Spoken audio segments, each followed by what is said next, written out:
Yo, yo, what's up, guys? I'm Dan. I'm back with another craft brew review. What's new? Nothing much. Back at it. What's up for today, guys? Let's take a gander.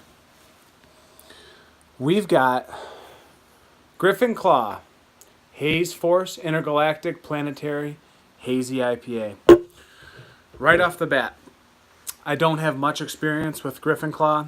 I know they do a nice job on a variety of different beers. They actually produce quite a bit, and they do a lot of good lagers, ambers, and IPAs. Raggedy Ass, I know they're well known for that one. And actually, they're down by where I used to live and where I'm from, down by Livonia, but I think they are, yes, Birmingham. So my dad actually really likes this place. He likes Griffin Claw. This, right off the bat, very cool, crisp, clean label.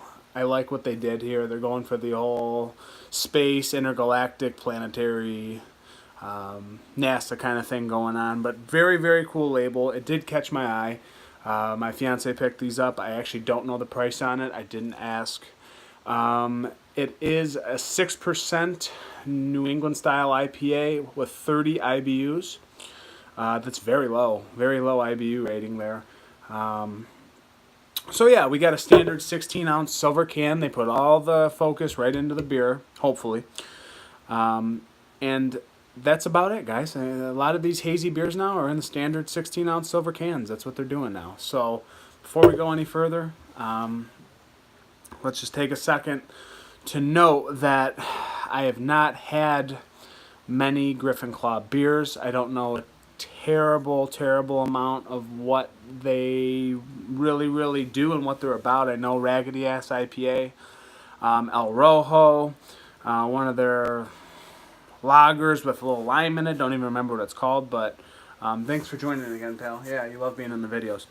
Anyways, let's hope he doesn't freak out again. So before I even dive into it, I just wanted to let everybody know that I don't know much about this place. Comment below if you have a good or bad experience with Griffin Claw. I do want to take my dad down there and do a little brew tour and see what they're all about. So without further ado, this was a 9/26 date on here, so we are pretty fresh still. We're not even 3 weeks old, so we're sitting pretty good here. Can't get much out of there. Let's go for a pour.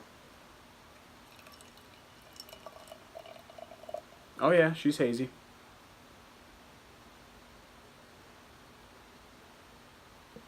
So we won't go on. We'll save a little bit. So what we're left with,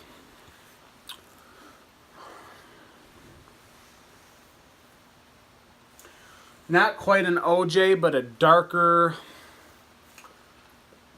almost like a 1-cent penny looking color on it. It's definitely hazy. I cannot see through it, but it's like a dirty orange, yeah, penny looking appearance is what it is. So it resembles in a great deal. Definitely Cart Horse, what I just had a couple days ago. This looks a lot like Cart Horse from Old Nation. Just not quite as dirty, but it does have that really burnt orange, copper look to it. It does have a really nice creamy foamy head that is not going away, so that's really nice. It has that really nice bright white, pillowy looking head to it. So to the nose we go. Wow, I spilled a little bit. That is super overripe. Super overripe. Cantaloupe, pineapple, some kind of like guava thing in there maybe. I'm just making words up, really. But that's what comes to mind. When I hear people say bubblegummy, I am getting that in this. Whatever that great description is, it's a bubblegummy, overripe, just chewing gum. Just smells chewy, if that makes any sense. But yeah, I get there's a lot of berry notes in there too.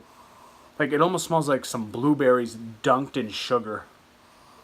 But yeah, that real deep deep melon, cantaloupe, overly ripe, overly ripe, fermented cantaloupe is what I'm getting on this.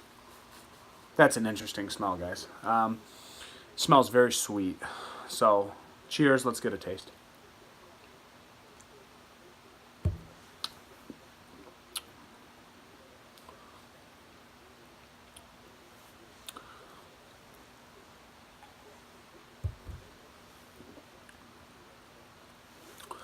Real nice, lighter bodied mouthfeel, very creamy.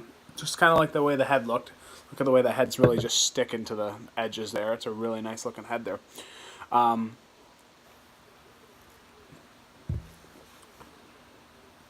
Definitely getting overripe mango. Again, maybe some kind of like guava quality in there. A blueberry note. For some reason, I'm really sticking to. I'm getting some kind of blueberry or berry note in general. Dunked in sugar. But I really am getting a big, overly ripe cantaloupe. The melon just keeps radiating in the back of my mind that I'm getting some kind of melon. But I cut fruit for a living, and I mean, honestly, I work in a store, so I do help in produce. This is what cantaloupe smells like when it's been sitting for way too long, and I've had a taste of it where it's just a little too far past its prime. That's what this reminds me of, guys.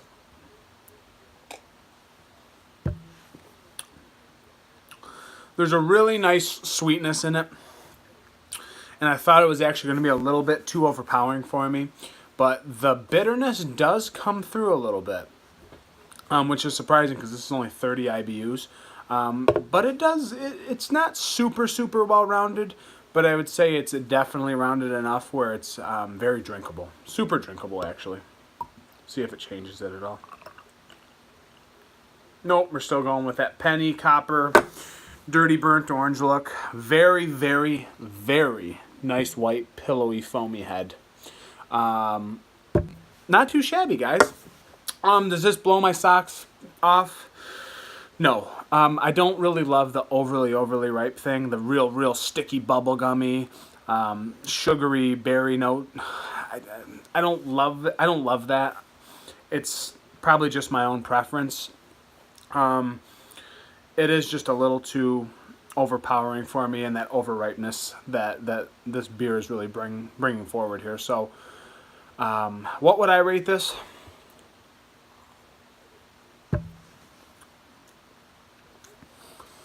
Probably a 3.75, honestly.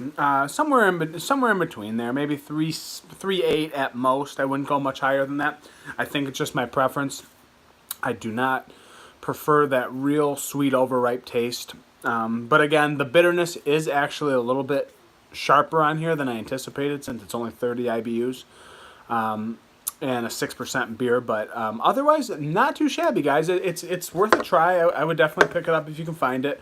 See what Griffin Claw is all about. I don't know too much about them, but this is decent. I don't love it, but I don't hate it by any means. I think it's a beer I can drink, and you know, if I don't have it again, I'm not going to be upset. But if I come across it again, hey, I might order it, you know, if there's nothing else on tap. But I appreciate you watching, guys. I'm doing this for fun, per usual, and I'm having a good time doing it. So raise your glass up if you're watching with me, or watching me drink. Have a sip with me, guys. So I'll see you on the next one, guys. Over and out.